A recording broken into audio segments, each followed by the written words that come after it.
এটি হচ্ছে মহাকালেশ্বর মন্দির, উজ্জয়নে অবস্থিত, মধ্যপ্রদেশে রয়েছে।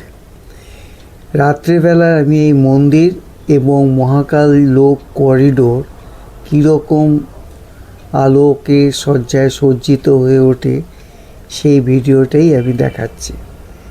আমি এর আগে ভিডিওতে দিনের আলোকে দেখিয়েছিলাম, এখন রাতের আলোকে কেমন দেখায় সেটাই আমি দেখাচ্ছি। এই করিডোরটি উদ্বোধন হয় 2022 সালে। বর্তমান ভারতের প্রধানমন্ত্রী নরেন্দ্র মোদী উদ্বোধন করেন। প্রায় 1 কিলোমিটার লম্বা এবং 250টি এরকম মূর্তি এই করিডোরে রয়েছে। এই করিডোরে বিশেষ করে শিব পুরাণেরই সমস্ত ঘটনাগুলো এখানে মূর্তির আকারে এবং দেওয়ালে খোদাই করে দেখানো হয়েছে। এখানে 108টি এরকম স্তম্ভ রয়েছে এবং প্রত্যেকটা স্তম্ভে শিবের রুদ্র মূর্তি এবং উপরে ত্রিশূল রয়েছে।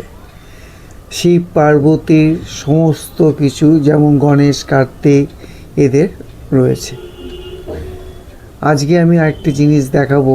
এই করিডোরে সন্ধে 7:30 থেকে রাত্রি 8:30 পর্যন্ত লাইট অ্যান্ড সাউন্ড শো হয়। সেই লাইট অ্যান্ড সাউন্ড শোয়ের কিছু অংশ আমি এখানে দেখাচ্ছি। প্রায় 1 ঘন্টা ধরে চলে। কিছুটা চলে সামনে রাখা একটা শিব মূর্তির উপর পিছনে পর্দা ফেলে, আর একটা অংশ দেখায় রুদ্রলেকের জলের ফোয়ারার মাধ্যমে। আমরা এখন সেটাই দেখছি এবং আপনারা যদি আসেন অবশ্যই এখানে দেখবেন, ভালো লাগবে। আমার এই ভিডিওটা যদি ভালো লেগে থাকে তাহলে অবশ্যই শেয়ার করবেন, চ্যানেলটি সাবস্ক্রাইব করবেন এবং কমেন্টস করে লিখবেন যে হর হর মহাদেব।